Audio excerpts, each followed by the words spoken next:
Alright, so you haven't seen my tiniest snake in a while, so I'm going to do an update today. I've actually hit a big milestone with him. He has been eating live food ever since I got him. He actually was eating live fish when I got him. And he is now 2 weeks in a row eating frozen, thawed, unscented mice for me. So I'm really, really excited. I've been trying to switch him for months. So today will be his third frozen, thawed feeding, and I am going to videotape that. First of all, you can see him there in behind the cork bark. This is my my baby Rhino rat snake.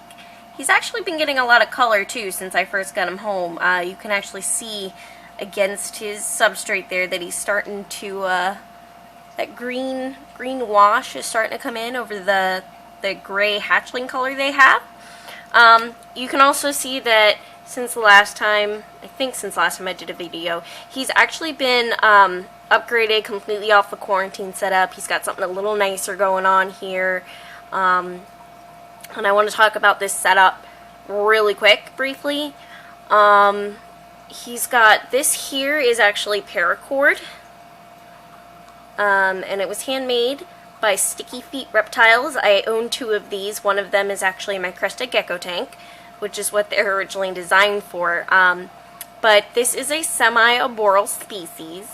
Even though you can see he's hiding on the ground there, it is a semi-arboreal species. So, you know, something nice for him to climb on. And I do see him on this almost every morning. He's got the cork bark here. He can climb on that, and he can hide in behind it, kind of like he is now. Plant, you can see he's got a really big water dish. It looks tiny, but he fits completely in there. Keep in mind he's small. And this here is a humid hide, which I think I need to spray down. But you'll see I'm actually keeping him on dry cypress mulch. And for those of you that know a lot about the Rhino rat snake, they actually come from Vietnam and China, so they are a semi-tropical species. However, I'm doing this method, the dry substrate, with a large water bowl, plenty big enough to soak in, and the humid hide, per suggestion of a breeder in the UK, the United Kingdom, who discovered keeping them via this method versus misting the entire tank is actually healthier for them. He had less occurrences of respiratory infections and skin blisters, and those sort of things, because they are very, very touchy to their humidity. If you get too much humidity, they get sick very easily from it. Especially when they're this small, they're extremely prone to a bunch of bacterial infections. So this is a lot easier, and you know, he's got 2 options for getting a higher humidity when he wants it. It allows the snake himself better control to keep himself healthier, and he's been doing great. He actually had a blister that when I bought him, he actually had a blister, an aside that both the breeder and I originally took as being a kink in his ribs because one of his clutch mates was kinked.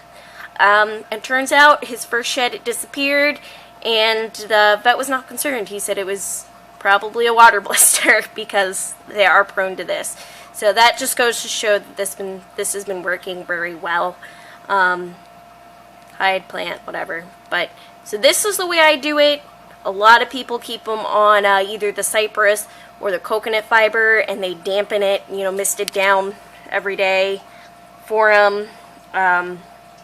But like I said, this method here, dry substrate with the humid hide, especially for your hatchlings, was found by a breeder to actually be a lot better and a lot easier for them. So that's the way I do it. I would suggest it. It's been amazing. Now let's go ahead and take him out. This. For those of you who are also aware, this tends to be a very nippy species. He's really not that bad. He might nip at me a little today, though. He's usually not quite this active.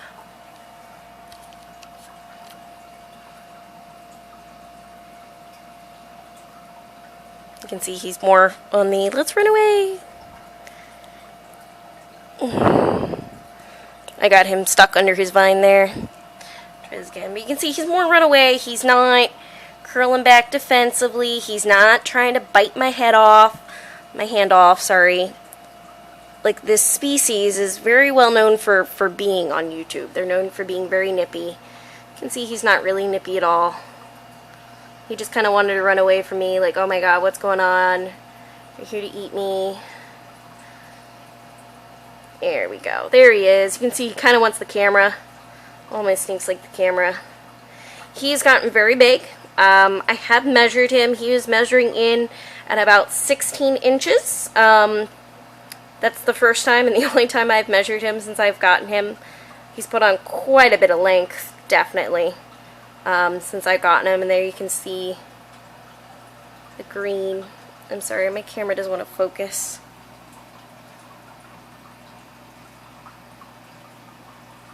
My camera really doesn't want to focus, damn. Starting to see the green, especially along the back and his head there coming in. Over the gray. He was very, very gray when I got him.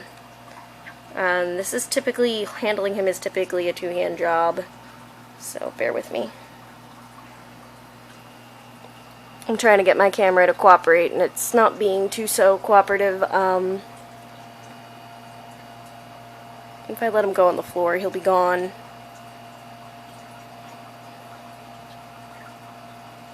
But his name is Yakul, which is spelled, oh, you can't see that, Y-A-K-U-L.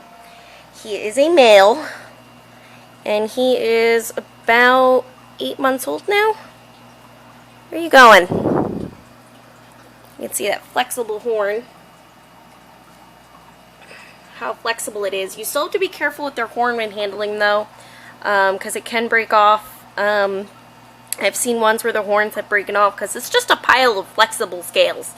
So I think it breaking off, though, is usually caused by capturing live prey.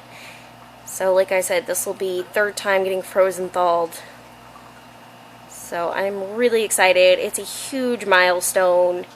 A lot of work and patience and effort and trying different things to get him to do this. So I really wish my camera would focus better because he really is adorable. Why is my camera seriously being a bitch?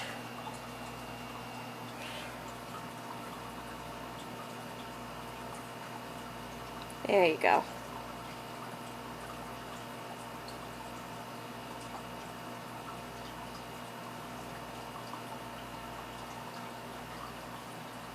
See that color? Little face markings. And the horn and everything.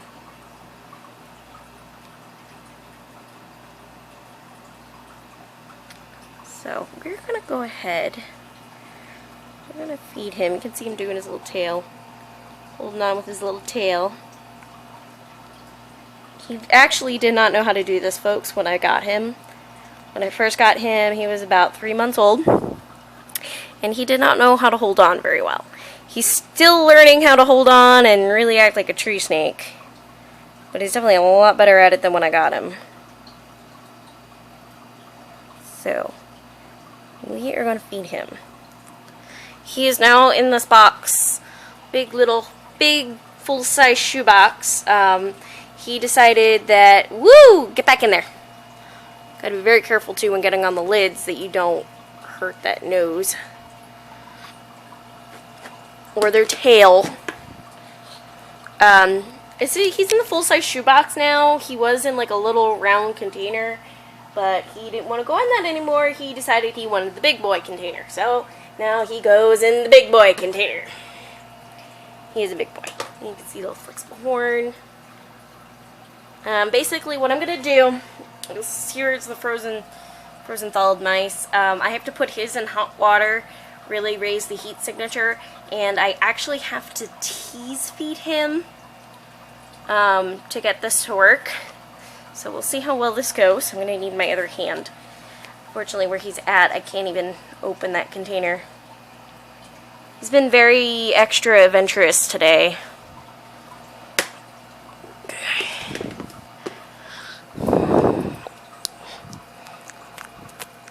So basically, my goal is I piss him off enough to grab it. That's how I got to eat the first one. So.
The other 2 times he didn't let it go.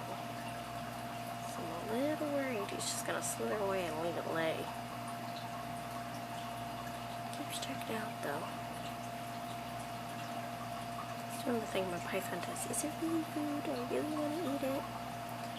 Usually grabs it by the head and starts eating it right away. It might need to reheat it. So I'm going to turn this off. Keep an eye on him, okay?